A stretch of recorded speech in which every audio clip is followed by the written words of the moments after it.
여야가 4월 총선 공천을 본격화하는 가운데 공관위 구성과 공천 룰에 대해 쓴소리를 아끼지 않는 임명진 전 자유한국당 비상대책위원장, 한나라당 윤리위원회 위원장, 이명박 정부 통일고문, 자유한국당 비상대책위원장 역임, 대통령실과 당과의 엄격한 관계 정립과 공천 과정에서 혁신과 변화를 강조.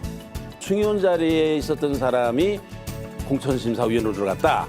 또 용산의 그런 영향력이 이렇게 행사될 수밖에 없다. 앞으로 국민의힘의 공천이 어떻게 진행될 거다라는 것을 짐작할 수 있는 일이죠. 임명진 전 비대위원장이 생각하는 혁신 공천과 총선 변수 집중 분석합니다. 여야 정쟁 속에 정치인 테러가 또 발생했습니다. 혼란과 충격 속에 총선 열차는 앞으로 달려가고 있는데요. 임명진 전 자유한국당 비상대책위원장과 얘기 나눠보겠습니다. 임 전 위원장님 안녕하십니까? 네, 안녕하십니까? 네, 이재명 대표가 정치 테러를 당한 지 얼마 안 돼서 배현진 국민의힘 의원이 중학생에게 돌덩이 피습을 당했습니다. 왜 이런 일이 일어난다고 보세요? 글쎄, 우리 정치가 이제 전쟁이 됐네요. 네. 험악하게 그지없고 요즘 신문을 보니까 지금 총선에 나가는 사람들이 방탄복 준비한다고 그러더라고요. 네. 어떻게 세상이 이렇게 되는지 모르겠습니다만은 지금 국민들이 갈기갈기 찢어졌어요. 사실은 이렇게 서로 혐오하고 미워하고 이러는 것이 정치권에서만이 아니라 우리 사회 전반에 이게 지금 스며들어서 우리 동창회 만나도 싸움하잖아요. 정치 얘기하면은. 네. 심지어는 집안끼리 모여도 정치 얘기하면 안 되잖아요. 네. 이게 식구들끼리도 얼굴 붉히잖아요. 교회에서도 그래요. 그러니까 이게 도대체가 우리 사회 곳곳에 이 갈등과 이 미움과 이런 것이 지금 도를 넘은 것 같아요. 네. 이러다가 이 사회가 큰일 나겠다 생각하는데 저는 근본적으로 정치권의 문제가 있다고 저는 생각합니다. 네. 이게 정치권의 이 갈등과 혐오가 국민들에게까지 이게 편을 가르고 이거 미워하고 갈등을 조장하는 여기까지 번졌다 이렇게 생각을 하는데 조금 더 거슬러 올라가면은 나는 이거는 박근혜 탄핵부터 시작이 됐다고 생각합니다. 네. 탄핵을 좀 말했어야 되는 거예요. 네. 그때 우리가 알지만은 광화문에 탄핵에 된다는 촛불 집회와 안 된다라는 태극기 집회가 매일 광화문에서 매일 열렸거든요. 네. 이게 말하자면 이게 이것으로 끝나는 것이 아니라 이게 국민들의 마음에 응어리가 질 텐데 네. 이걸 어떻게 할 거냐. 네. 그때 걱정을 많이 했습니다. 네. 그래서 사실은 이 박근혜 탄핵 조금 더 거슬러 올라가면은 노무현 대통령에 대한 수사. 네. 옛날에 YS나 DJ만 하더라도요. 그게 서로 타협하는 정치를 했어요. 네. YS도 DJ의 그 정치자금 수수 그거 덮었거든요. 네. 수사 안 했어요. 네. 또 김대중 대통령도 정권을 잡은 후에 김영삼 정권에 대한 보복을 안 했거든요. 근데 이게 지금 노무현 때부터 시작을 해가지고 수사를 해가지고 또 그런 비극적인 그런 결과가 오니까 그 지지하던 사람들의 마음에 응어리가 진 거예요. 네. 박근혜 대통령도 저거 탄핵을 하니까 이게 많은 지지하는 사람들이 응어리가 진 거예요. 네. 더군다나 무슨 그 연세가 많으신 여성 그래도 대통령을 하신 분인데 이걸 5년을 감옥에다 가뒀다니 이게 그 지지하는 사람들의 마음에 응어리가 안 졌겠어요. 이런 것이 계속해서 오는데 또 이게 박근혜 대통령 때는 200여 명의 보수 박근혜 정권 사람들이 고초를 겪었다는 건 심지어는 대법원장까지 다 고초를 겪고 이랬으니까요. 지금 수사는 이 정부에서도 지금 계속 이어지고 있잖아요. 그러니까 이제 이게 또 지금 이어져 가지고 이재명 대표에 대해서 계속해서 사법적인 저런 처리를 하려고 그러니까 이재명 대표를 지지하는 사람들이 이거 당장 그 가슴에 응어리가 지는 거거든요. 이게 네. 지금 이런 것들이 결국은 악순환이 돼가지고서 이렇게 국민들의 그 마음에도 혐오와 갈등이 있게 되고 나라가 갈라지고. 네. 4월 총선을 앞두고도 지금 여야 정쟁이 더욱 격화하고 네. 있습니다. 공천을 둘러싼 내홍도 불거지고 있는데요. 국민의힘과 민주당의 어떤 총선 관련 움직임은 어떻게 보고 계세요? 아직은 두드러지게 수면 위로 드러나지는 않았지 않습니까? 네. 아마 한 2주일 정도 되면 이제는 본격적으로 드러날 것 같은데 결국은 그 여당도 지금 한동훈 비대위원장과 대통령실 사이에 갈등과 보이지 않는 힘겨루기, 그리고 뭐 또 지금 야당도 뭐 똑같이 비명과 친명 사이에 또 갈등이 있더니 요즘은 또 친문 사이에까지 이게 끼어들어 가지고 이제 갈등이 고조되고, 이게 이제 어떻게 나타날지 이거는 아주 폭발적인 그런 그 잠재력이 있다고 저는 생각하고 있습니다. 네. 최근 정치권 내 갈등과 충돌의 이면에는 결국 공천 문제가 있습니다. 공정한 공천 룰과 시스템 공천을 강조하지만 각각 바라보는 인식이 좀 다릅니다. 전략 공천 움직임에 대해서도 논란이 있는데요. 공천 문제와 관련해서는 어떤 점을 지적하고 싶으신데요? 참 이 공천 문제가 고질적인 문제인 것 같아요. 네. 역대 정권, 역대 선거 가운데 이 공천 문제가 제대로 국민들에게 흡족한, 뭐 잘 됐다, 뭐 시스템 공천으로 뭐 합리적으로 잘 됐다, 그런 공천이 별로 없었던 것 같아요. 결국은 뭐 집권 여당은 대통령의 그 뜻이 얼마만큼 반영이 되느냐, 네. 그거에 대해서 당은 조금 저항하기도 하고, 그래서 잡음이 생기기도 하고 갈등이 생기기도 하고, 그러다가 선거를 망치기도 하고 뭐 이제 그러는데, 사실은 야당은 그래도 뭐 조금 일사불란한 그런 부분이 있었지만은 지금은 야당도 그런 게 아닌 것 같아요. 네. 지금도 야당도 뭐 상당한 지금 뭐 여당 못지않은 그런 갈등이 있어서 사실은 저게 국민들이 참 혐오감을 갖게 하는 거거든요. 언제나 저 공천이 좀 그래도 합리적으로 정말 그 시스템 공천한다고 그러는데 지금 누가 시스템 공천을 믿습니까? 네. 예? 아무리 뭐 여당이 지금 한다는 걸 믿고 있습니까? 뭐 야당이 한다는 걸 믿습니까? 그래서 이 고질적인 병인데, 어떤 정당이라도 한번 좀 제대로 해봤으면 좋겠는데 그 기대가 난망인 것 같아요. 네. 네. 윤석열 대통령과 한동훈 국민의힘 비대위원장 간의 충돌, 한 위원장이 사퇴 요구를 거부했다, 이런 입장까지 나온 바가 있는데요. 서천 화재 현장에서 두 사람의 만남을 계기로 봉합됐다, 아직은 진행 중이다, 여러 이제 해석들이 있습니다. 대통령과 비대위원장 간의 갈등 모습은 어떻게 보고 있는지요? 그 충돌을 했죠. 네. 결국은. 그런데 뭐 서천에서 악수를 하고 뭐 기차도 같이 타고 그래서 봉합이 됐다 그러는데, 그 한동훈 위원장이 그 제기된 문제, 그래서 뭐 사퇴라고까지 나왔던 그런 얘기, 그 근본적인 문제는 해결이 안 됐거든요. 네. 그냥 일시적인 그런 그 뭐 봉합이라고 그럴까, 수면 위로 가라앉은 것뿐인데, 저거는 언제든지 저는 그 불거 나올 거로 보고 불거질 수밖에 없다. 어떻게 뭐 김건희 특권, 뭐 도이치모터스 이게 특검, 이 문제, 이게 뭐 국민들의 엄청난 관심이, 또 이미 특검법이 발의가 된 이런 상황인데 이거 비켜갈 수가 있습니까? 네. 난 비켜갈 수 없다고 생각합니다. 그다음에 뭐 공천 문제가 얼마나 민감한 일인데 이거 권력 간의 갈등이 있을 수밖에 없는 거거든요. 네. 그러니까 저는 언제든지 지난번에 있었던 것보다는 훨씬 더 심각한 그런 문제가 곧 터져 나올 거다. 비켜갈 수가 없다. 뭐 네. 어쩔 수 없이 아마 그런 문제를 겪게 될 것이다. 저는 그렇게 보고 있습니다. 네. 박근혜 정부 국정농단 사태 여파가 한창이던 2016년 말이죠. 그때 새누리당 비대위원장을 지낸 바가 있으신데요. 현재 여권의 비대위 역할과 움직임에 대해서는 어떤 평가세요? 뭐 제가 비대위원장 갔었을 때는 뭐 당이 망할 때쯤이었으니까, 그러니까 어떻게 당을 지키느냐 하는 거가 최대의 과제였고, 지금 뭐 저는 한동훈 비대위원장을 보면서 상당히 저는 부러워하고 있어요. 뭐 권력을 가진 힘 있는 비대위원장이다. 공천권이 있으면 저게 네. 힘 있는 비대위원장이거든요.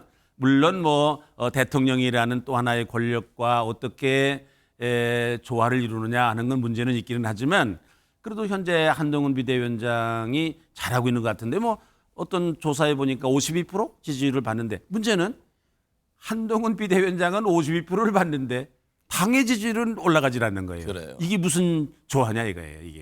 이거는 상당히 한번 우리가 생각해 봐야 될 문제라고 생각을 합니다. 네. 뭐 대통령 선거라고 그러면은 좋죠. 뭐 개인이 52% 받는 거. 그러나 저기 당으로 연결이 되는, 아니 한동훈 씨가 저 국민의힘 비대위원장 아닙니까? 네. 한동훈 잘하면은 국민의힘에도 국민의힘에도 영향을 미쳐서 국민의힘의 지지율도 높아야 될 텐데 저게 지금 국민의힘 지지율을 그대로 있는 거거든요. 네. 대통령 지지율하고 따라가고 있는 거거든요. 네. 저게 뭐냐 하는 것에 대해서 좀 면밀히 한번 생각해 볼 필요가 있는 대목이라고 생각합니다. 네. 네. 한동훈 비대위가 끝까지 갈 것인지 성공하기 위한 핵심 과제는 무엇인지 궁금한데요. 전에 혁신은 친윤 체제가 무너져야 하는 것이다 이렇게 밝힌 바도 있으시잖아요. 네, 친윤 체제 무너졌어 이미. 그러니까 뭐 더 말할 것도 없는데 저는 한동훈 비대위원회 저는 비대위원장 나는 못 내보낼 거로 생각합니다. 네. 아무리 대통령이 대통령실에서 못마땅하더라도 뭐 지금 한동훈 비대위원장을 내보낸다 총선 안 하려고 그러는 거죠. 네. 저는 못 내보낼 거로 생각합니다. 물론 많은 이제 갈등인데 어떻게 이걸 조화롭게 서로 협력해 나가느냐는 건 관건이기는 하지만 여기에 지금 국민의힘의 운명이 걸려 있어요. 잘 조화롭게 이거를 서로 갈등이 없을 수는 없지만 표출이 안 되고 그것을 오히려 원동력을 삼아서 당을 잘 이끌어가면 한동훈 비대위원장 52%의 지지를 힘입어서 국민의힘이 잘 나가면 이번에 성공할 거고 네. 총선에서 좋은 결과가 나올 거고 이게 또 잘못돼서 거칠게 아니 아무리 못마땅한다 하더라도 대통령이 비서실장 보내서 물러나라. 그런 일은 그거는 우리 듣도 보도 못한 일이고 그런 일이 또 있어가지고서는 이 총선 망합니다. 네. 네. 친윤 체제는 이미 무너졌다 이렇게 보고 그렇죠. 계시는군요. 뭐 장제원, 권성동 하나 남긴 남았는데 이철규라는 분이 남긴 남았는데 한 사람이 다 뭐 그 세력을 대변할 수 있는 것 같지는 네. 않고 어떻든 간에 뭐 지금은 친윤이라기보다는 이제 한동훈 세력이 상당한 그런 힘을 가지고 존재하고 있지 않겠습니까? 네. 여권 내 충돌 요인 가운데 하나가 김건희 여사의 명품백 논란을 어떻게 대응할 것이냐 하는 부분입니다. 네. 이에 앞서 말씀하셨듯이 주가 조작 의혹 관련 특검법이 논란이 된 바가 있는데요. 이 문제는 어떻게 풀어가야 한다고 보세요? 그거 뭐 특검법 문제는 뭐 이제 도이치모터스니까 나는 그거 왜 반대하는지 모르겠어요. 그거는 그건 뭐 암만 탈탈 털어도 없더라면서요. 그러니까 뭐 그거는 난 해도 된다고 생각한 왜 반대했는지. 근데 지금 이 국민들의 여론이 70% 가까이가 특검을 해야 된다는 거 아닙니까? 네. 거부하면 안 된다는 거 아니에요. 근데 국민들이 왜 70% 가까운 사람들이 왜 특검을 찬성을 하느냐? 저는 뭐 도이치모터스 그 사건만이 아니라 명품백이 겹쳐있다고 생각해요. 네. 난 그것만은 아니라고 생각해요.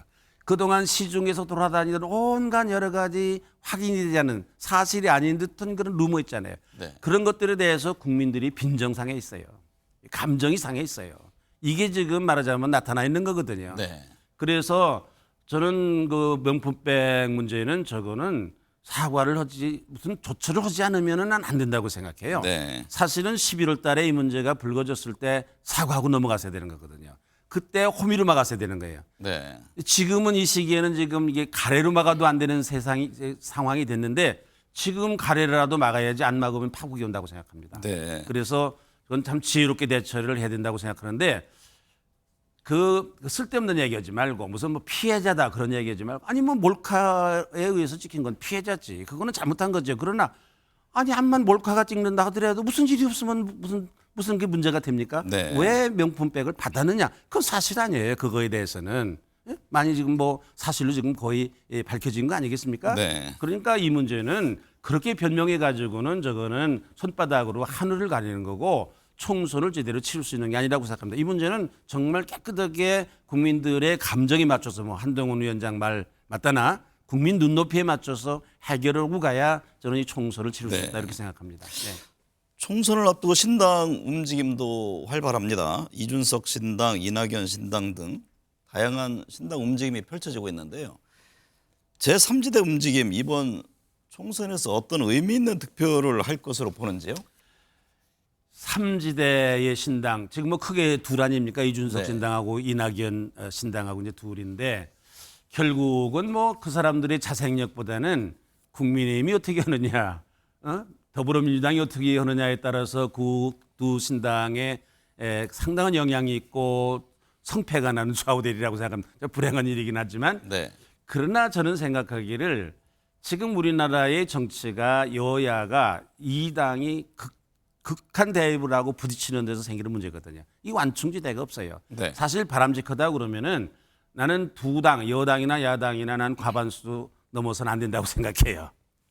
그리고 3당이 네. 적어도 뭐 30석, 40석을 얻는 그런 3당이 있었으면 좋겠다. 이게 네. 바람직한 구조가 아닌가 이제 그렇게 생각을 하는데 그래서 이런 3당이 약진했으면 좋겠는데 정말 과연 그럴 수 있는 건지 현재로는 3당이 성공해 본 적이 없거든요. 네. 더군다나 뭐 지금 여야가 나뉘어서 지금 하나씩 당이 생겼기 때문에 이게 성공할 가능성이 없다. 뭐 그런 생각은 해요. 네. 역사적으로 3당의 성공은 이랬거든요. 안철수 당 말고는. 그만큼 어렵다 이런 어렵죠. 말씀이시군요. 네. 삼지대 움직임은 여야 어느 쪽에 더 타격을 줄 것으로 보세요? 저는 더불어민주당 쪽이 훨씬 더 타격이 있을 거로 봐요. 이준석 신당도 사실은 여당이기 때문에 그래요. 사실 여당이라는 게 어쨌든 이게 결집력이 있는 거거든요. 네. 그리고 현직 대통령이 3년이나 남았어요. 시퍼렇게 살아있는 권력이에요. 네. 사실 여기에서 다른 일을 한다는 건 다른 짓을 한다는 것은 상당히 어렵거든요. 그러니까 난 이준석 신당이 잠식을 한다면은 오히려 더불어민주당 쪽, 중도 쪽, 더불어민주당 쪽일 거로 이렇게 보거든요. 네. 예, 그래서 더불어민주당이 상당히 좀 어려울 가능성이 있죠. 네. 총선 앞도 여야 새로운 인물 영입 경쟁도 한창입니다. 네. 여야 인물 영입 경쟁은 어떻게 보고 계세요? 뭐 전문성을 가진 분들이 많이 영입이 되는 것 같더라고요. 네. 그런데 그 과거에 보면 우리나라의 정치 여야를 막론하고 새로운 인물을 데려다가 끝까지 뒷받침을 하고 이렇게 활동을 하도록 길을 열어주는 게 아니라 일회용이에요. 한 번 쓰고 마는 거예요. 네. 총선용으로. 이게 불행한 일이죠. 그러니까 이번에도 나는 그 영입되는 분들을 몇 면을 보면서 아유 저러다가 저거 이번에 한 번 쓰고 저거 말면 저 어떡하나 네, 그런 생각을 많이 해요. 네. 많은 사람들이 그렇게 한 번 사용되고 이용되고 그렇게 많은 경우가 많이 있거든요. 그래서 네. 기왕에 좋은 분들을 많이 영입했으니까 아주 당의 진짜 그 인재로서 좀 한 번에 무슨 그 국회의원이 되고 그럴 수 있습니까? 사실은 그 어렵거든요. 네. 그러니까 좀 시간을 두고 잘 육성을 하고 그래서 앞으로 좋은 지도자가 될 수 있도록 그런 배려가 필요하다 이렇게 생각합니다. 네. 이번 총선의 최대 화두는 뭐가 될까요? 뭐 정권 심판론, 지원론, 또 세대 교체, 경제 여러 문제들이 제기가 됩니다. 뭐 그런 일로만 되면 참 좋겠는데 그런 것이 화두가 되면 참 좋겠는데 네. 지금 보니까 뭐 그런 것보다는 뭐 아주 자잘한 일들 그냥 국민들 짜증나게 하는 일들 뭐 그런 것들이 오히려 이게 총선 이슈가 되면 되지 않을까 그것 때문에 걱정해요. 무슨 뭐 특검 문제라든지 뭐 저쪽에는 뭐 이재명 대표의 무슨 뭐 사법 리스크 문제라든지 국가적인 그런 큰 그런 그 정책과 미래와 내일과 관계가 없는 일들. 네. 그게 총선의 이슈가 되면 어떡할까? 그런 조짐이 지금 보이거든요. 네. 그래서 정말로 건전한 정책 대결을 해야 될 텐데 그 이슈가 돼야 될 텐데 이제 그렇지 못할 것 같아서 걱정하고 있습니다. 네. 여야 모두 증오의 정치, 대결 정치를 끝내야 한다고 목소리를 내고 있습니다. 그러나 상호 비방은 멈추질 않고 있는데요. 정치 테러를 막기 위해 또 달라진 모습, 새로운 결의가 시급해 보입니다. 오늘 함께해 주셔서 감사합니다. 감사합니다.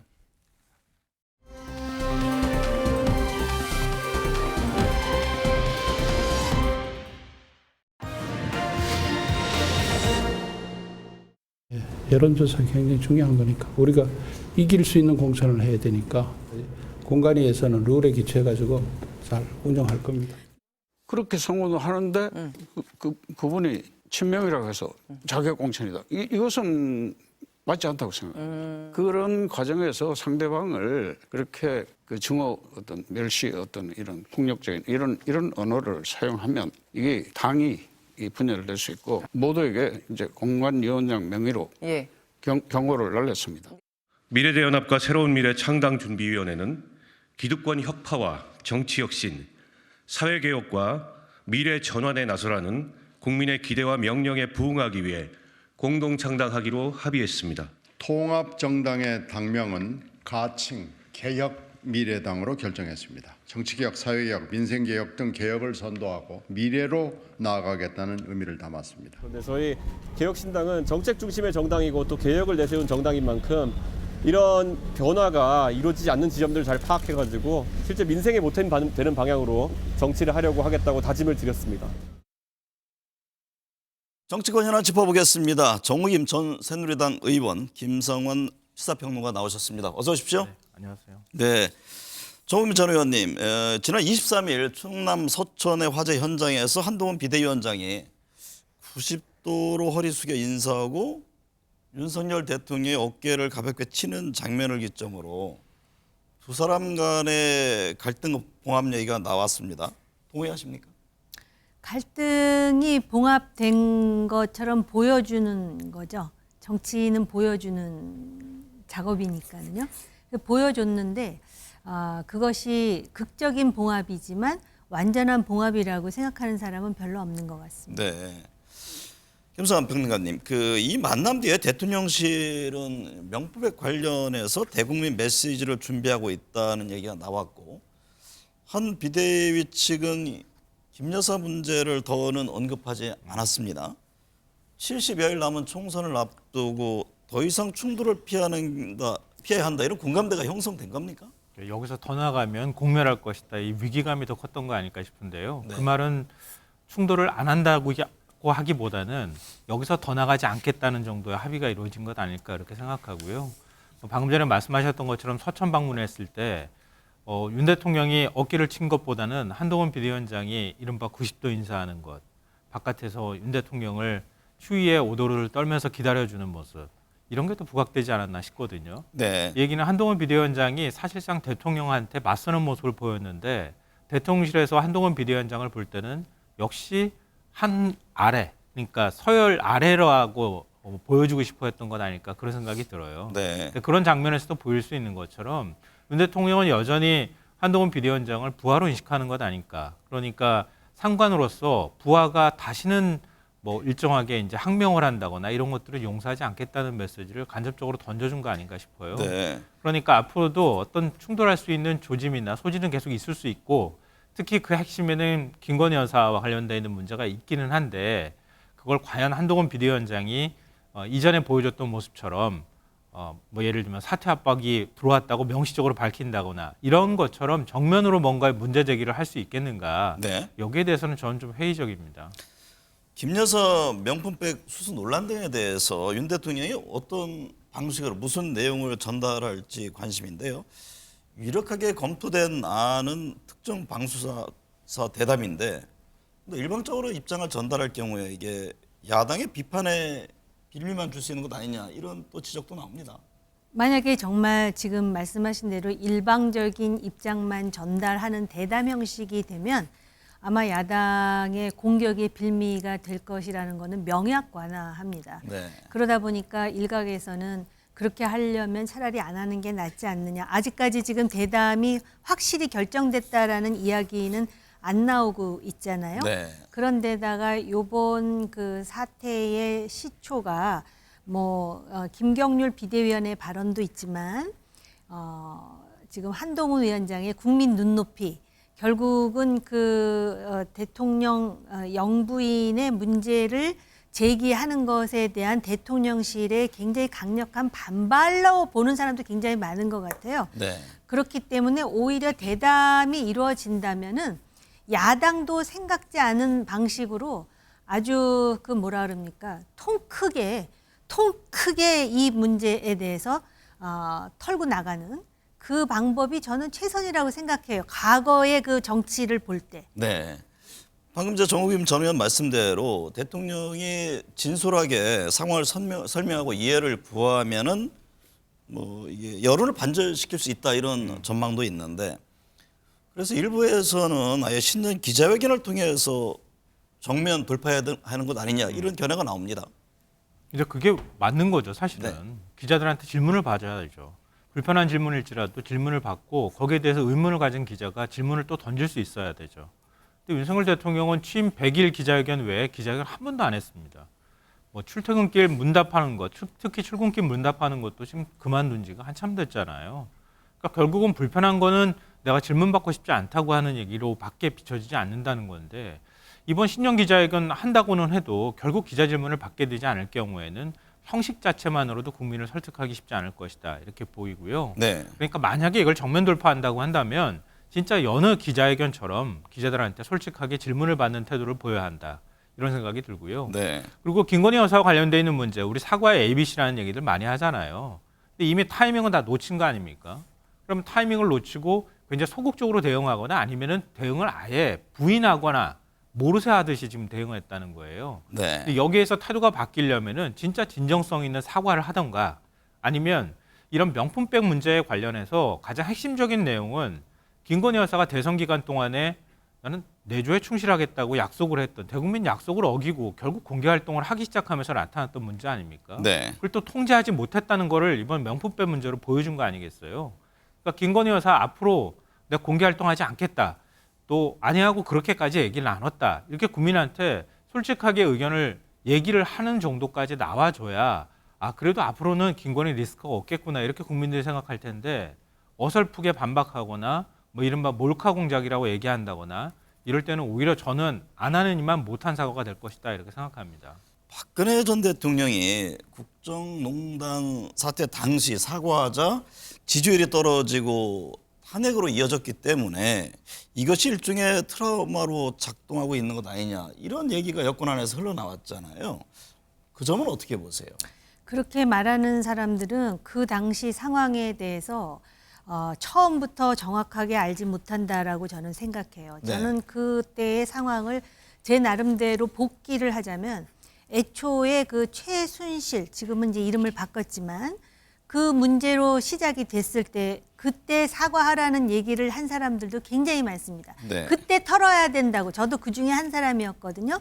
근데 그때 털지 않았어요. 그리고 대통령이 국회에 시정연설을 할 계기가 있었는데 그때 많은 언론이 주목했습니다. 과연 와가지고 그 얘기를 하고 해명을 하고 털고 가느냐의 여부를. 근데 그때 국회에 와서 대통령께서 무슨 얘기를 했냐면 개헌을 하자고 제안을 합니다. 그러다 보니까는 아마 개헌으로 국면을 바꾸면은 사람들이 잊어먹을 거라고 생각했는데 그렇지 않았고요. 또 그 전후에서 당대표가 단식을 하는 상황도 있었어요. 네. 그래서 그거 자체도 정무적으로는 분명히 뭔가 주목을 다른 데로 바꿔보려고 하는 시도의 일환이었나라고 생각했었는데 그거 자체도 근본적인 문제를 해결하지 못하고 계속해서 사과를 미루다가 결국은 어느 시점에서 사과를 했는데 그게 받아들여지지 않은 겁니다. 그래서 제가 볼 때 정치권에서는요, 대한민국 국민들은 진솔한 마음으로 이게 이렇게 돼서 진심으로 사과드립니다 하면은 오히려 받아들일 준비가 지금 되어 있어요. 근데 말씀하셨듯이 그것도 이제 소위 골드 타임을 지나가잖아요. 그러면 나중에는 아무리 사과해도 받아들여지지 않을 상황도 온다라는 점을 그 점에 대해서 좀 경각심을 드리고 싶어요. 국민의힘 현역 국회의원 컷오프 여론조사가 이번 주말 마무리됩니다. 이제 공천 본격화하고 있는데 특히 이제 50여 곳에 달하는 이 전략 공천을 놓고 봉합된 윤석열 대통령과 한동훈 비대위원장 간의 갈등이 재점할 수 있다 이런 전망이 나오는데요. 공천 문제는 어떻게 보고 계세요? 그게 제일 큰 도화선이 될 가능성이 높죠. 왜냐하면 한동훈 비대위원장이 앞으로 대권을 꿈꾼다고 하면 자기 사람을 만들어야 될 필요도 있지 않겠습니까? 네. 근데 내 사람을 심을 수 있는 그 정도의 정치적 어떤 인맥을 갖고 있지는 못하기 때문에 한동훈 위원장 입장에서는 최대한 시스템 공천을 하겠다 이렇게 나와야 되는 거예요. 근데 윤석열 대통령 입장에서는 자신의 참모들이나 아니면 장차관들이 들어가서 집권 후반기에 뭔가 국정 운영에 뒷받침해 주기를 기대하는 마음이 있다는 거예요. 네. 상당수 50명이 넘는 이제 인사들이 이미 각 지역으로 지금 퍼져가지고 공천을 기다리고 있는 상황인데, 근데 시스템 공천을 강조를 하는 상황에서 공관위에서 전략 공천이 가능한 방식들을 출구를 뚫어놔줬어요. 일종의 고속도로를 만들어준 거예요.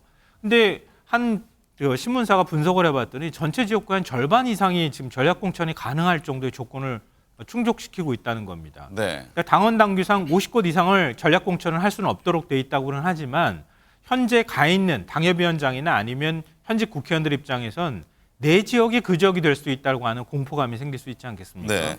근데 여기에서 만약에 공천이 이른바 전략 공천으로 그냥 위에서 아래로 찍어내리기식으로 공천이 이루어진다고 하면 틀림없이 파열음이 나올 것이다. 네. 여기에서 만약에 특정 인사에 관한 대통령실의 불만이 나오거나 또 거기에 대한 한동훈 비대위원장의 입장이 나오게 될 경우에는 이게 일종의 이제 윤석열 한동훈 2차전이 또 될 가능성이 충분하다 이렇게 생각합니다. 정호겸 전 의원님, 여론조사 비중이 현역 의원 평가 기준이 되는 교체 지수에서 40%를 차지하는데요.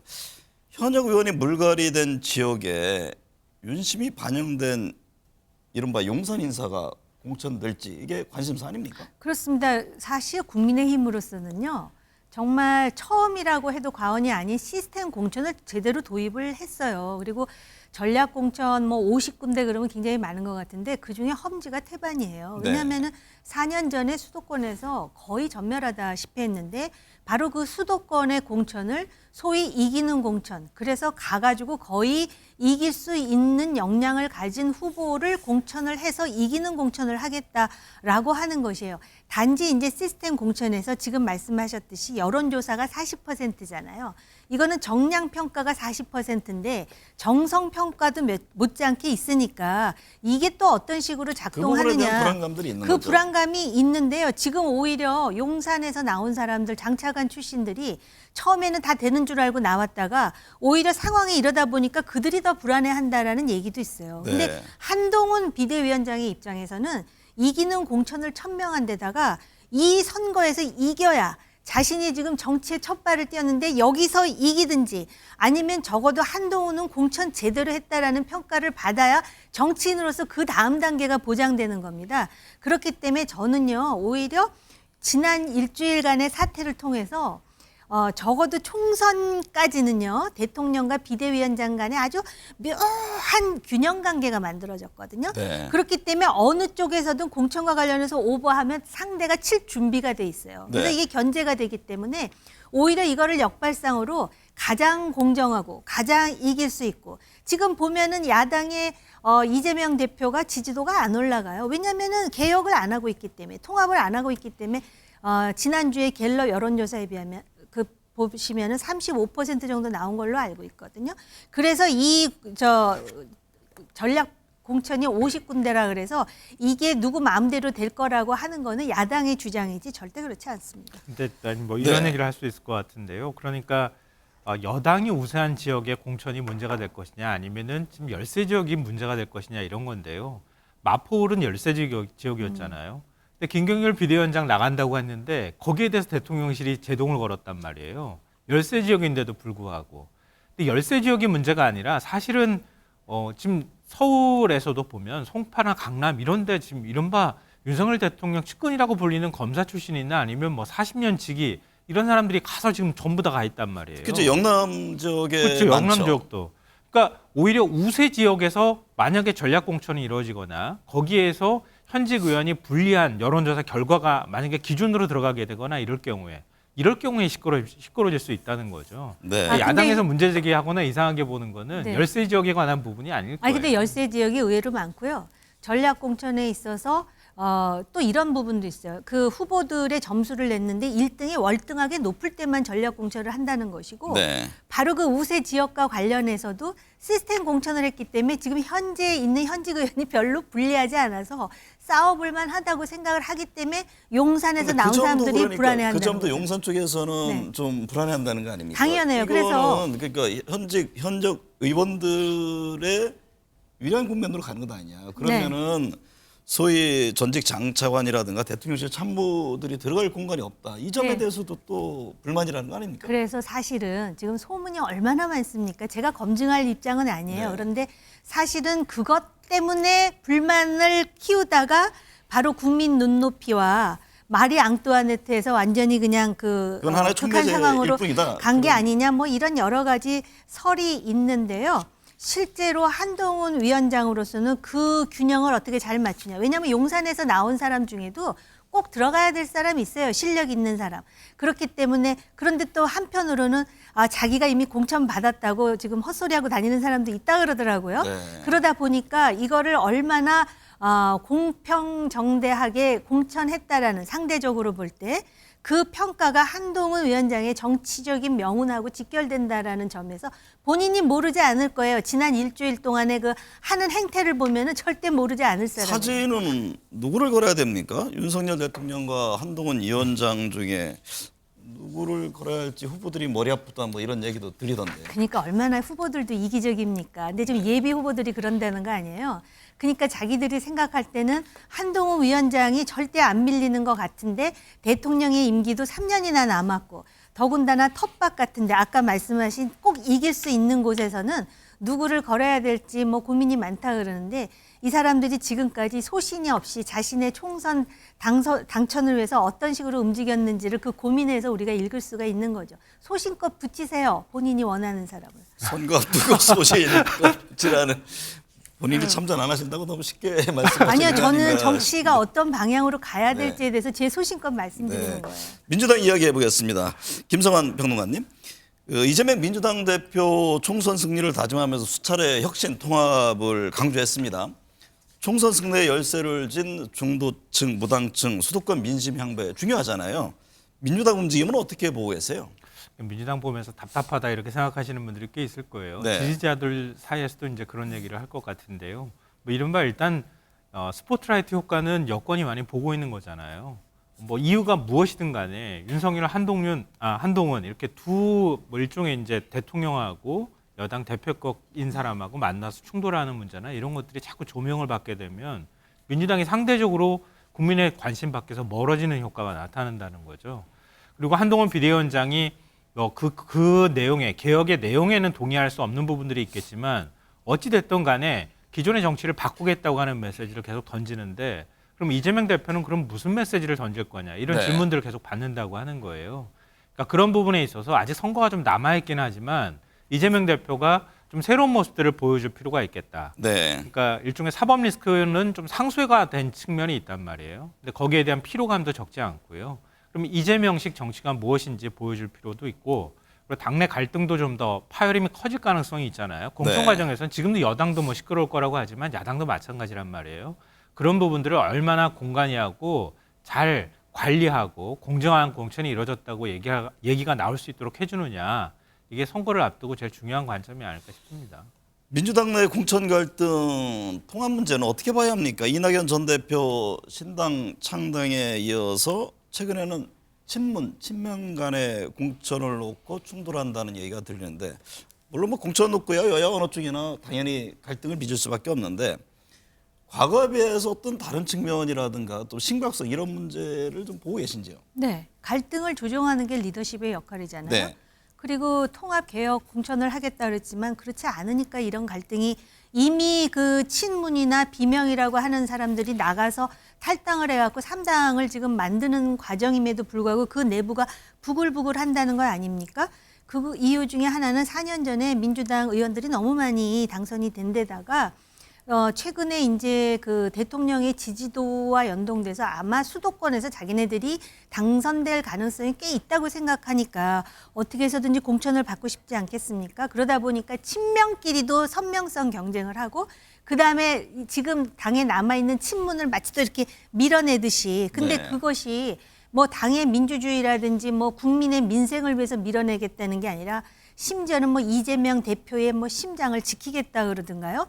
그 얼마나 유치하고 원색적이며 생경한 논리입니까? 이거 지금 보면은 당선되기 위해서는 수단 방법을 안 가리고 유권자인 국민들한테 별로 부끄럽지도 않은데 근데 왜 이거를 당 지도부가 조율을 안 하는지 네. 정말 통합과 개혁 공천을 하겠다 그러면은 이런 거에 대한 엄중 경고뿐만 아니라 공관위에 확실한 그 권한을 줘가지고선 친명이라 그래서 되는 게 아니라는 부분을 분명히 해야 되지 않겠습니까? 네. 근데 그 사람들의 인식 속에 무조건 친명, 대표의 마음에 들면 나는 공천 받을 수도 있어라는 그런 어떤 희망이 이런 우스꽝스러운 양태 그리고 충돌로 보여진다는 점에서 아까 김 평론가님이 말씀 잘했어요. 그 당이나 이 당이나 똑같다고. 네. 근데 뭐 지금 임혁백 공관위원장이 그 부분에 대해서 엄중 경고 메시지를 내놓긴 했는데요. 네.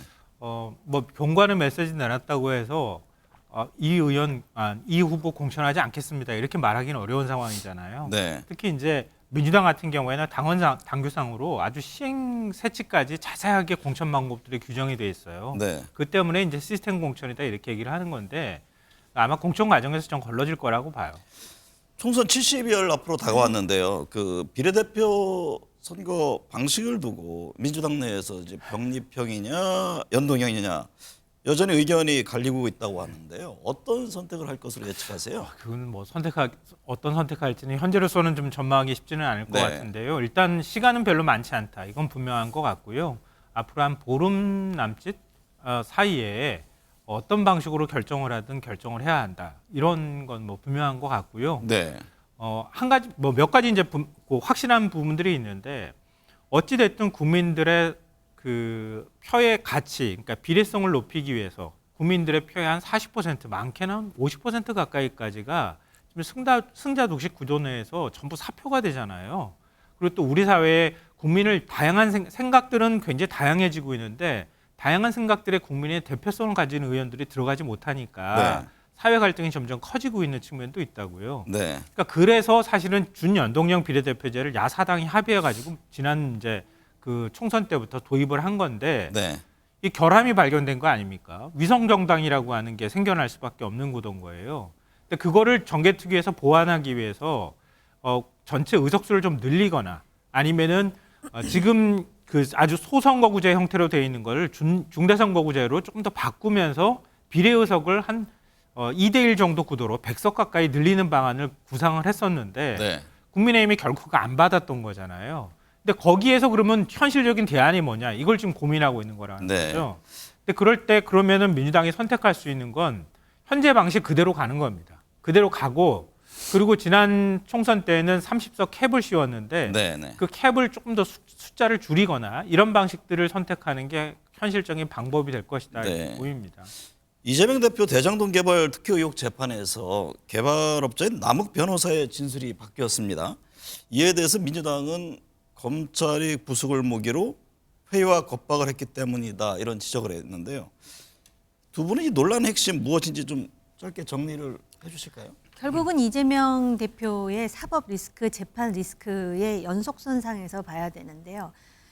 그 대장동 재판에서 유동규 씨의 증언 중에 당시 수사팀이 그 소위 수사팀의 방식에 따라 진술을 하면은 구속을 안 시킬 수도 있다. 뭐 이런 이야기를 했다. 그래서 남욱의 말이 바뀐 것이다를 가지고 지금 민주당에서는 바로 이게 검사의 어떤 내부 거래다. 이렇게 네. 지금 공격을 하는 것이고 검사 입장에서는 사실이 아닌데 이런 식으로 왜곡하는 것이 참으로 유감이다 이렇게 반론을 제기하고 있어요. 부당 거래라는 의혹에 대해서.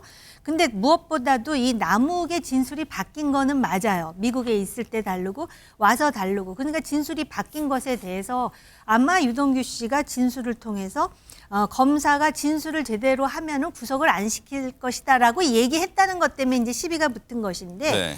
지금 검찰 측 입장에서 그 날짜를 따져보면은 실제로 이 남욱 씨가 사실대로 말하기 시작한 시점은 2022년 11월입니다. 네. 그런데 검찰이 사실대로 말하면 구속을 시키지 않겠다고 말한 시점은 2021년 10월이에요. 그러니까 문재인 네. 정부 때 검사들이 그렇게 얘기를 한 거니까 지금 민주당이 부당 거래라고 주장하는 것은 시점으로 볼 때 어폐가 있죠. 네.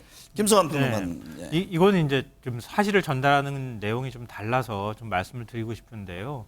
이게 이제 박영수 전 특검의 50호 클럽 재판 과정에서 나온 얘기예요. 네. 양재식 전 특검보가 지금 남욱 씨한테 이런 사실이 있었느냐라고 이렇게 추궁을 하는 장면이 나온단 말이에요. 거기에서 이게 이제 돌출이 된 건데요. 이런 거예요. 남욱은 그동안에 박영수 전 특검한테 2014년 11월 무렵에서 12월까지 한 3차례 돈을 나눠서 한 3억 원을 전달했다. 그게 대한변협 선거 자금이었다. 이렇게 지금 얘기를 한단 말이에요. 네. 그 이후에 50억을 주기로 약정을 했다. 이렇게 얘기를 하는 거거든요. 근데 2022년 9월에 남욱 씨가 결국은 구속기한 연장이 안 되고 석방이 된단 말이에요. 네.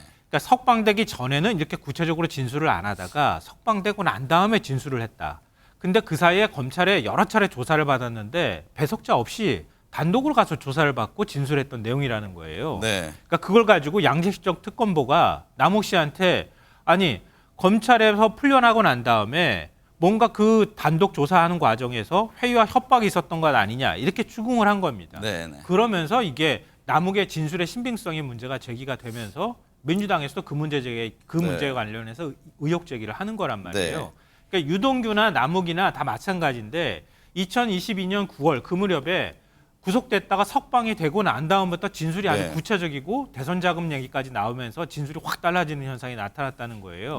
그 사이에 검찰이 뭔가 거래를 시도했던 것 아니냐 이런 의혹 제기가 이루어졌고 그 의혹이 커지고 있는 상황이다 이렇게 보시면 될 것 같습니다. 제3지대 이야기 해보겠습니다. 개혁신당 한국의 희망과 합당을 결정했고 새로운 미래대연합 공동 창당하기로 했습니다. 관심은 이제 빅텐트 좀 어렵습니다만 결국에는 이준석 신당, 이낙연 신당 이게 합쳐질 거냐 문제잖아요. 어떤 전망이세요? 지금 뭐 새롭게 민주당 탈당파 의원들이 그러니까 이낙연 전 대표하고 그다음에 기존에 그 미래대연합 의원 3명하고 이제 합당을 하겠다고 선언한 거 아닙니까? 그 당 이름이 개혁미래당이라고 그러잖아요. 이준석 전 대표가 내가 원조인데 원조집 옆에 지금 또 다른 집을 하나 만들려고 하는 거 아니냐 이렇게 불쾌한 반응을 보였다고 하는데요. 당면 가지고 그러니까 이런 갈등들은 계속 있을 것 같아요. 근데 말씀하셨던 것처럼 이게 우리 일반적으로 시장에서 경쟁이 더 치열해지면 시장 파이를 키울 거냐 아니면 경쟁이 치열해지면 서로 제살 깎아먹기 하다가 공멸로 갈 것이냐 이 두 가지 길인 것 같아요. 근데 지금 보이는 모습으로 보면 파이는 아직 그렇게 커지지 않은 상황이고 경쟁은 좀 더 격화되는 상황인 것 같아요. 시장은 정리되고 있지만 그 정리의 축이 크게 두 개의 축으로 되고 있는 거 아닙니까? 민주당 탈당파 의원하고 그다음에 이준석 대표가 있는 개혁신당하고 두 양자 간에 계속 갈등이 많아지면서 오히려 제3지대 파이를 키울 것이냐. 근데 저는 그렇게 커지지는 않을 것 같고요. 오히려 두 당이 함께 가기 어려운 방향 쪽으로 자꾸 가는 거 아닌가. 개인적으로 그렇게 생각합니다. 그럼 명칭 가지고도 이준석 전 대표가 오늘 한마디 했더라고요. 뭐 중국집 비유를 했더라고요. 비슷한 명칭을 쓰냐 이 부분에 대한 문제 제기로 들립니다.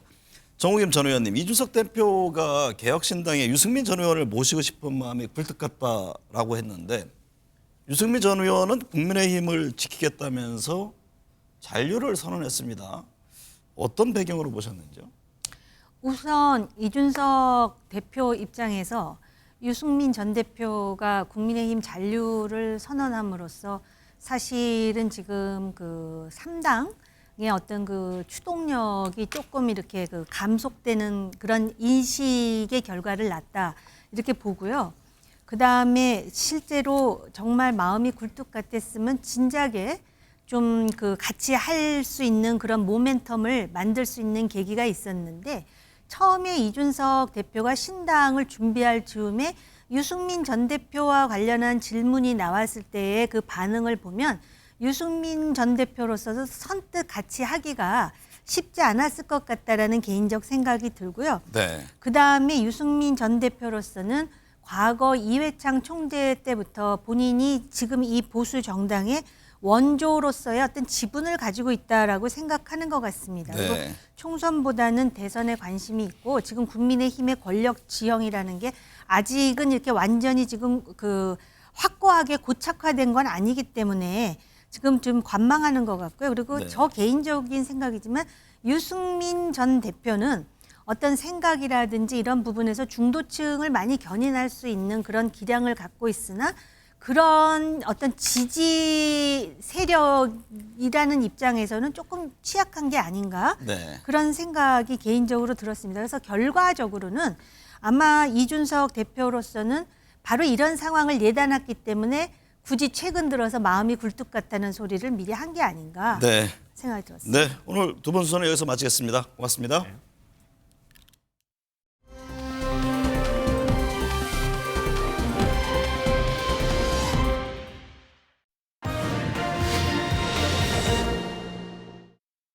저는 대통령에 대해서 깊은 존중과 신뢰의 마음을 가지고 있고요. 그게 변함이 전혀 없습니다. 대통령도 그렇고 저도 그렇고 민생을 챙기고 국민과 이 나라를 잘 되게 하겠다는 생각이 갖고 그 여자 명품백 명품백 관련된 것은 사과로 끝날 일이 아니라 이것은 분명히 말씀드리지만 이건 검찰 수사를 해야 될 내용입니다. 근데 이것을 계속 방치하고 있고 마치 사과하면 일이 끝날 것처럼 대통령실과 여당 측이 얘기하는 것은 정말 이거는 말이 안 되는 겁니다. 법을 얼마나 우습게 보면 자기들끼리 합의하면 법 적용을 예외로 한다고 생각합니까? 이런 그 가방에 대해서는 진정 어린 입장 표명이 필요하다. 왜냐하면 기왕에 이제 모든 사람들이 다 알게 되었지 않습니까? 몰카 공작에 대해서는 그건 그것대로 어떤 조치가 취해질 수 있고 또 그 가방에 대해서는 네. 가방 나름대로 설명이 필요하다는 그런 뜻이죠. 예. 네, 한 주간의 여론 흐름 짚어보겠습니다. 배종찬 인사이트 K 소장, 이강윤 한국사회여론연구소장 나오셨습니다. 두 분 어서 오십시오. 안녕하십니까. 배 주사님, 윤석열 네. 대통령 지지율이 갤럽과 NBS에서는 소폭 하락했고 리얼미터에서는 소폭 상승했습니다. 김건희 여사의 명품백 논란이 윤 대통령 지지율에 어느 정도 영향을 미치고 있는 겁니까? 그렇습니다. 조금이지만 하락에 영향을 줬다고 봐야 되겠죠. 그러니까 리얼미터 조사는 주초기 때문에 윤석열 대통령과 한동훈 비대위원장의 충돌이 반영이 안 된 겁니다. 네. 그러니까 MBS 4개 여론조사기관의 조사 그리고 갤럽 조사를 참고를 하시면 될 텐데 소폭 내렸습니다. 그건 다른 이유보다는 바로 이제 중수청, 중도, 수도권, 청년층보다는 지지층에서 조금 빠져나갔다. 그러면 김건희 여사의 명품 또 한동훈 비대위원장과의 충돌이 영향을 줬다고 볼 수 있는데 자 부정평가 이후 그래프 자료를 좀 바로 보여주시죠. 대통령 부정평가 이후에 세 번째 이후로 김건희 여사 행보가 9%로 올라가 있습니다. 네. 그런데 두 번째가 소통 미흡이거든요.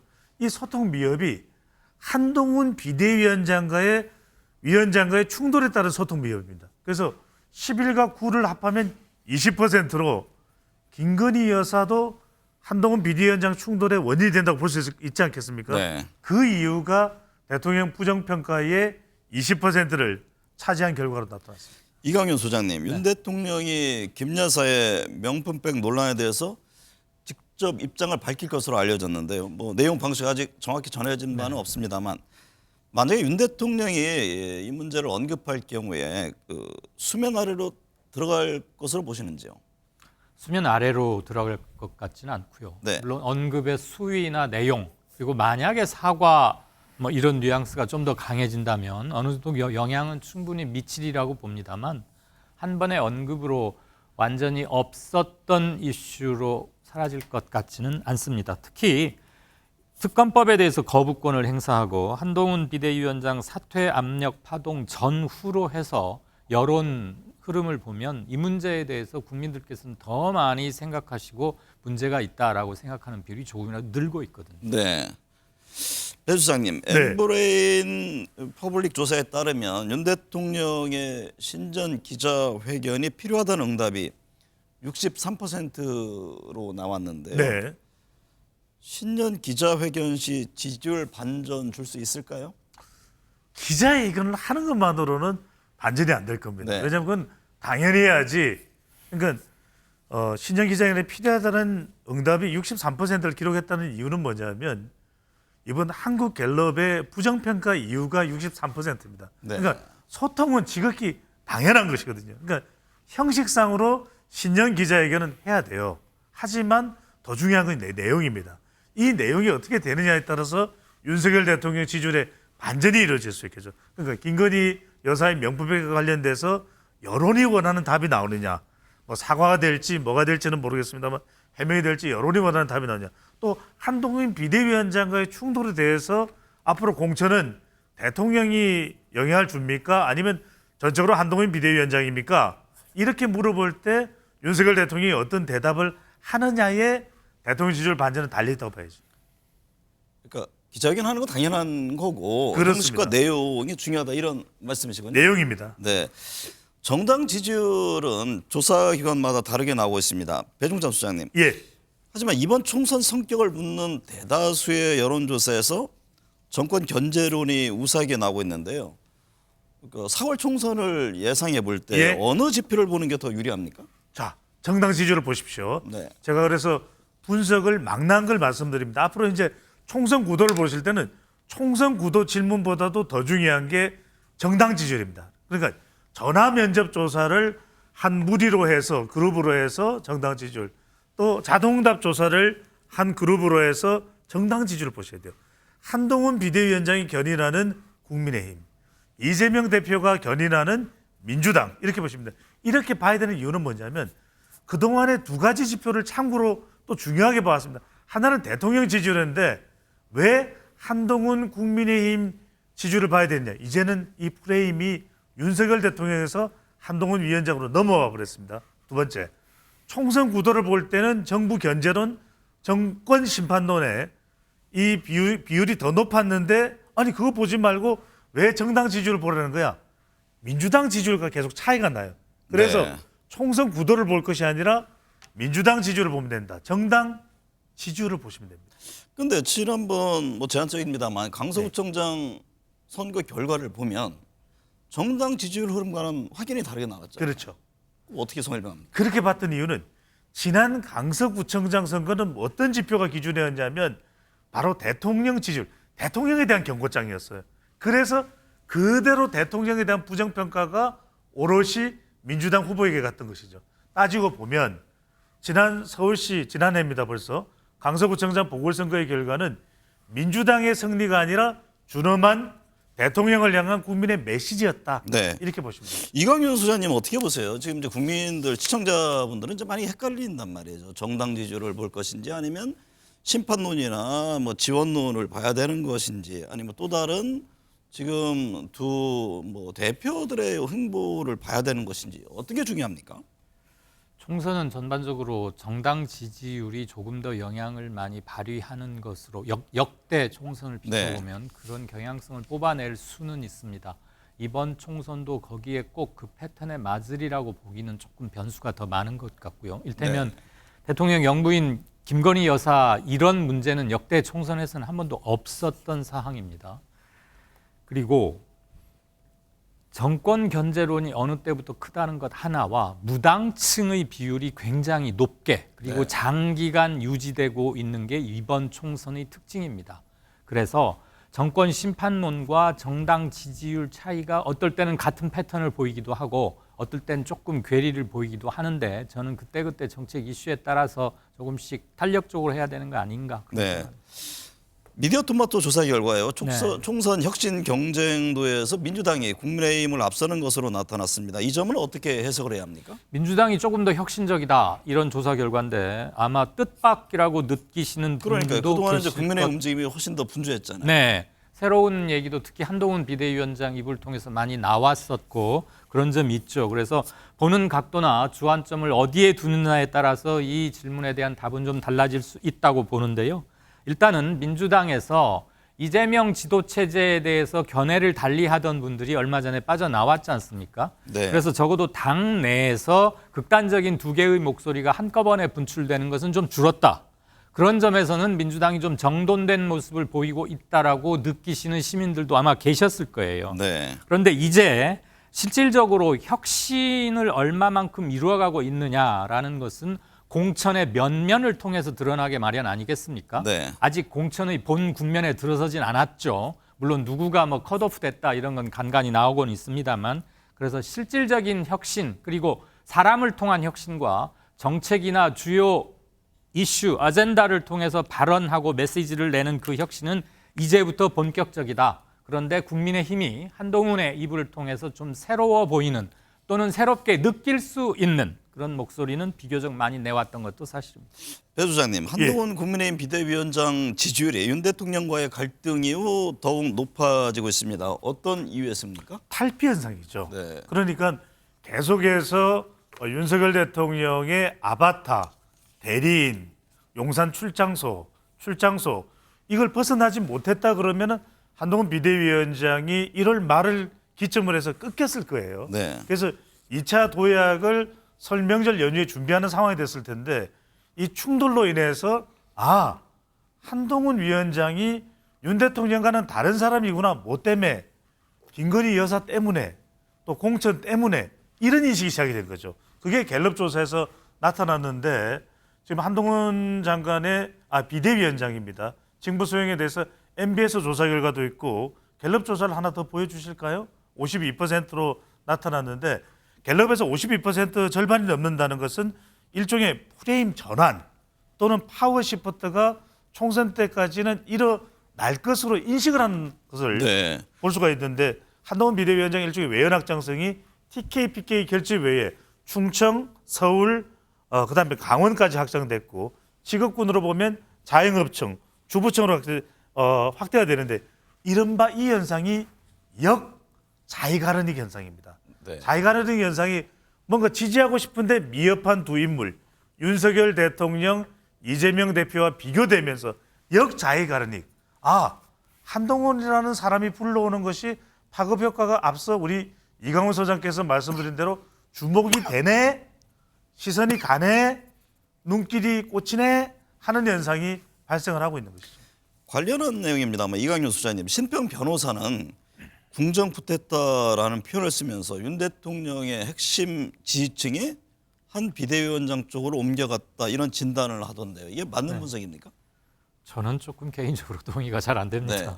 신평 변호사 얘기가 너무 일도 양단식이고 좀 궁정 사극 드라마 보는 것 같은 느낌도 조금 강했는데 그렇게 며칠 사이에 이렇게 지지층이 확 옮겨가고 진푹진푹 이렇게 크지는 않을 것 같고요.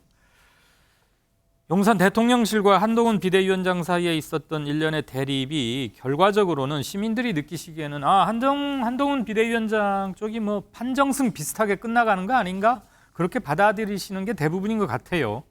그것의 가장 큰 이유는 한 비대위원장의 대응과 입장 표명이 굉장히 신속하고 분명했습니다. 당일날 일요일 아침에 만났다는데 그런데 그날 저녁에 아주 짧게 내가 국민만 바라보고 나섰다고 했다. 나는 내 할 일 하겠다고 그랬고 그 다음날 아침 출근길에 기자들한테 사퇴 요구를 내가 거절했다라고 말함으로써 사퇴 요구가 있었다는 것까지도 공개를 해버린 거잖아요. 네. 아마 용산에서는 그것 때문에 굉장히 경노했을 수 있고 당황했을 수도 있는데 일련의 과정을 보면 만약에 이런 비슷한 일이 이전에 생겼다면 며칠을 궁색하게 이러니 저러니 뭐가 있는 것 같기도 하고 없는 것 같기도 하고 그런 식으로 조금씩 흘러나온 게 패턴이었는데 그거에 비하면 굉장히 새로웠던 거죠. 그래서 일각에서 있었던 약속 대련 이거는 아주 사태를 제대로 보지 못한 일 같고요. 배 수장님, 공천을 둘러싼 갈등이 본격화하고 있습니다. 민주당 역시 마찬가지인데요. 민주당 지지율 정체되고 있는 모습인데 향후 총선에서 이 공천 문제는 어떤 변수로 작용할까요? 선거와 직접적으로 관련된 변수로는 공천이 가장 크다고 봐야 됩니다. 2월 한 달 동안은 공천만 보시면 됩니다. 공천만 보시면 되는데 그만큼 공천이 이 당도 좌지우지, 선거판도 좌지우지, 유권자도 좌지우지 하게 되는데 먼저 국민의힘 경우에는 지지율에 영향을 미치는데 이 공천이 PK, TK 왜 영남권 공천 때문에 그다음에 서울 시스템 공천 되느냐 못 되느냐 김기영률 비대위원 마포 출마를 가지고서 윤석열 대통령 또는 대통령실 또는 이철규 공천위원 의원과 갈등이 불거졌다라는 보도가 나올 정도이기 때문에 그런 영향을 미칠 수밖에 없고요. 민주당 지지율에는 이 공천이 호남, 그다음에 경기, 인천, 충청에 영향을 줄 수 있다. 네. 그다음에 또 중요한 게 있습니다. 앞서 두 분의 평론가가 추론을 했지만 빅텐트에 대한 질문. 빅텐트도 이 공천 때문에 안 되는 겁니다. 안 될 수 있는 겁니다. 왜냐하면 지금 이 공천을 두 당이 그것도 신당이 합해졌을 때 누구를 기준으로 어떻게 하느냐에 따라서 빅텐트가 되고 말 거거든요. 네. 그러니까 이 공천은 빅텐트가 될지 여부까지도 좌지우지하고 있습니다. 네, 이강윤 소장님, 이낙연 전 대표 등 민주당 내 탈당 의원들의 움직임, 호남 지역에서는 어떤 영향을 줄까요? 아직까지는 수치상으로 호남에서 크게 도드라지게 움직이거나 하는 것은 없고요. 네. 오히려 타 지역에 비해서 호남은 조금 더 미온적인 반응이 아닌가 싶습니다. 그 가장 큰 이유는 호남 지역 유권자들의 가장 큰 정서는 이번 총선을 보는 이번 총선거의 압승을 통해서 2020년 대선에서 정권을 다시 가져와야겠다, 교체하자라는 심리나 열망이 어느 지역보다도 강하고 단단한 것으로 관측이 됩니다. 그렇기 때문에 민주당에서 나가신 분들에 대해서 저 사람들 때문에 호남 이외의 지역에서 표 분산 현상이 생겨서 압승에 지장이 생기는 거 아닐까라는 우려가 좀 더 크니까 아직은 호남 지역에서 큰 정치적 움직임은 좀 없는 것으로 보입니다. 네. 배종찬 수사님, 이재명 대표의 총선 행보를 두고 미디어 토마토 여론조사 결과 계양을에 출마해야 한다는 응답이 높았습니다. 인천 계양을 총선 구도는 어떻게 보세요? 원희룡 전 장관도 뭐 출마하겠다 그런 입장을 냈잖아요. 그렇습니다. 사실상 맞대결이 벌어지는 것이고 네. 미니 대선 또 명대첩 이런 이야기가 나옵니다. 이 지지율보다는 계양을 출마 여부에 관련됐던 조사 결과도 보여주시죠. 근데 이 조사에서 우리가 주목해야 되는 것이 29.2%는 또 불출마입니다. 네. 이것도 우리가 눈여겨봐야 되는데 인천 계양의 출마가 그렇다면은 압도적인 것도 아니에요. 여기 더불어민주당 지지층과 중도층까지 합해졌다면 더 압도적이었어야 되는 것이거든요. 그 이야기는 뭐냐면 이재명 대표에게 계양을 출마 외에 더 큰 과제가 주어져 있다고 볼 수 있고 전국 선거 지휘 뭐 이런 건가요? 그렇습니다. 바로 그 부분입니다. 그러니까 이재명 대표가 출마가 결정이 되고 선거전에 들어가면 초박빙이 아니더라도 이재명은 초박빙이라고 이야기가 나올 겁니다. 왜냐하면 지난 지방선거 때 2년 전이죠. 2022년에 6월 1일 지방선거 때 여기에 이제 보궐선거가 있었는데 그때 윤영선 후보와 약 10여 퍼센트 포인트밖에 차이가 안 났어요. 네. 그러다 보니까 오히려 이 지역의 판세를 물어보기보다는 경기 인천은 어떻게 돼가는 겁니까? 민주당이 압도적으로 성내를 거둘 수 있습니까? 이런 쪽에 더 초점이 맞춰졌는데 만약에 이재명 후보가 15% 이상 후보죠. 15% 이상 원희룡 후보 공천을 받을지 어떨지는 모릅니다. 받는다면 15% 이상 이기면 몰라도 한 자릿수의 지지율 차이가 난다. 나중에 결과적으로 득표율 차이가 난다. 이겨도 이긴 게 아닌 게 될 수 있습니다. 네. 이강윤 수장님, 네. 갤럽 조사에 따르면 무당층의 36%가 제3지대 총선 승리를 희망한다고 밝혔습니다. 3지대 이번 총선에서 어느 정도 성과를 낼 것으로 보세요? 이번 주 갤럽 조사에서 가장 눈에 띄는 대목이 이 지점 같은데요. 네. 무당층의 36%면 3분의 1이 넘습니다. 3명 중에 1명은 제3지대가 이겼으면 좋겠다는 것이고 전체로 다음 당들 중에서 가장 많은 제1당이 되기를 바라는 데가 어디냐 그랬더니 국힘 민주는 큰 차이가 없이 33, 32 정도였고 제3지대 신당이 1당이 됐으면 좋겠다고 바라는 사람도 24%나 됐어요. 4명 중에 1명 꼴이란 얘기인데 물론 그대로 투표 결과가 나오리라고는 생각하는 사람 거의 없겠지만 저도 물론 그렇게 생각을 하고요. 제3지대 신당을 위한 밭은 이미 좀 조성은 돼 있다. 근데 언제 어느 때 과학적이고 적극적인 씨앗 떨구기와 발화 조건이 되느냐 이게 가장 큰 문제일 것 같고 네. 저는 지금 이낙연 계열과 이준석 계열로 일단 가르마가 타져가고 있지 않습니까? 네. 오늘 뭐 합당 선언도 있었고요. 탈당파와 이낙연 당에 두 당이 큰 이탈이나 잡음 없이 하나의 플랫폼으로 일단 모이는 데 성공을 한다면 쉽지는 않아 보입니다만 그렇다면 거의 빅텐트가 이루어지는 것이죠. 금태섭당의 향배가 조금 있습니다만 아직까지는 수치상으로 크지 않으니까요. 그렇다면 정당 득표율입니다. 의석수는 아니고요. 전국 정당 득표율은 최소한 15% 정도는 확보할 수 있지 않을까. 네. 빅텐트처럼 된다면 그렇지만 확보 의석수가 정당 득표율만큼 15% 이르기는 힘들겠죠. 15% 달성 여부는 여러모로 중요한 의미를 갖는데 가장 중요한 것은 얼마나 빠른 시간 안에 잡음 없이 하나를 선언할 수 있느냐 같습니다. 그게 곧 기호 3번도 될 테니까요. 그러니까 중요한 거는 이제 과연 네. 뭐 이준석, 이낙연 두 신당이 화학적 결합을 할 것이냐 이 문제 아니겠습니까? 예. 오늘 또 이낙연 대표 신당 또 탈당한 민주당 의원에서 탈당한 의원들의 합치는 것에 대해서 신당 명칭을 두고서도 좀 신경전을 벌였잖아요. 예. 그 또 비례대표 문제가 있을 테고 지역구 문제 과연 어떻게 할 것이냐가 있는데 네. 요약한다면 어때요? 그 빅텐트 될 것으로 보세요? 기호 3번으로 단일 투표 형태를 가져가는 것까지 그건 연대 정도가 되겠죠. 상당히 적극적인 연대는 할 수도 있겠다. 그런데 우리가 흔히 생각하는 정통적이고 전통적인 의미의 한 개의 정당, 단일 정당으로는 힘들 가능성도 아직은 높아 보입니다. 배 수장님은 어떻게 보세요? 저는 신당이 가능성은 열려 있습니다. 네. 하지만 제가 거듭 말씀드립니다만 3분의 1의 법칙.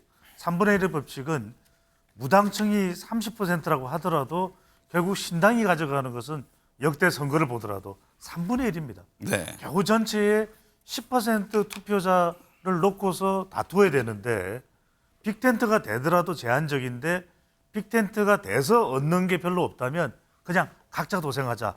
근데 여기에 중요한 게 3P입니다. 3분의 1 법칙에서 중요한 건 철학과 필로소피, 그다음에 정책, 팔러시, 그다음에 사람, 피플이 맞아야 되는데 일단 지금 중지대 텐트 외에 빅텐트로 가려면 철학과 사람이 이 공감대가 교감이 돼야 되거든요.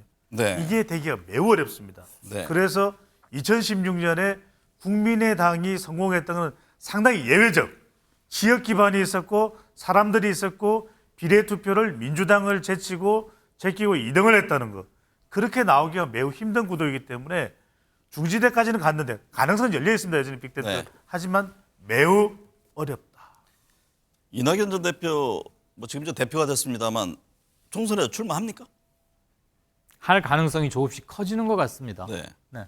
그게 광주일 것인가 수도권일 것인가 가지고는 좀 더 지켜볼 필요가 있는데 결국 자신의 출마 때문에 붐업 효과가 난다면 해야 할 것이고요. 네. 또 하나는 앞으로 신당이 어떤 식으로든 하나의 번호, 하나의 체제를 갖게 된다면 여론조사에서 지금은 아무개당 이렇게 조사가 되고 있잖아요. 이게 하나의 정치적 파티로 조사 대상이 된다면 집결 효과에 따른 파생 효과도 감안할 수 있을 겁니다. 네. 이준석 대표의 출마 문제는 어떻게 보세요? 저는 비례대표가 가능성이 높아 보인다. 네. 네. 소선거구입니다. 그래서 저는 이준석 신당이든 어느 신당이든 지역 기반이 없는 상태에서 어려운 건 뭐냐면 그냥 단순 지역 기반이 없어서가 아니라 우리 선거제도가 소선거구제입니다. 그렇다면 네. 이준석 대표가 적어도 국회의원 배지를 달기 위해서는 비례대표 4번 내지 더 당선 가능성을 높이려면 2번 정도를 순번에 올라가야 되지 않을까라는 분석을 해봅니다. 지금 전략공천에 대해서도 각 당에서 여러 논란이 있잖아요. 전략공천을 바라보는 여론의 움직임은 어떻습니까? 부정적입니다. 부정적인데 지역에 따라서 다릅니다. 저는 국민의힘 기준으로 놓고 보면 그것 때문에 물론 김건희 여사 관련 이슈가 더 크긴 하겠습니다만 충돌을 한 원인인데 수도권은 아예 현역이 없기 때문에 시스템 공천으로 가면 됩니다. 그런데 영남의 시스템 공천으로 하면 중진들이 거의 유지될 가능성이 높습니다. 여기에는 신인들이 또 대통령실에서 차출된 이른바 인재들이 갈 수밖에 없는 것이거든요. 그렇다면 영남은 전략공천, 수도권은 시스템, 이른바 수시영전이 돼야 되겠죠. 네. 이번 한 주는 특히 어떤 점 눈여겨봐야 할까요? 대통령의 김건희 여사 관련 백을 포함해서 이런 것들에 대한 설명, 해명, 발언, 언급, 수위와 내용 정도일 것 같고요. 그다음에 민생이 여전히 큰 이슈로 저는 계속 커질 거라고 봅니다. 그런 것들에 대한 정책적 얘기가 좀 있겠고 각 당에서 어떤 사람들을 추가로 계속 영입하느냐, 잡음, 그다음에 무엇보다도 배현진 의원 테러에서도 봤지만 그런 돌발적인 것들이 또 어디서 언제 네. 날지 발언 네. 이런 게 역시 중요하다고 봅니다. 배 소장님. 예, 두 가지입니다. 중대재해처벌법 이후에 또 논의를 하고 있는데 과연 2월 1일 전에 해결될지 여부, 또 윤석열 대통령 이태원 특별법 거부권 행사 여부 정도입니다.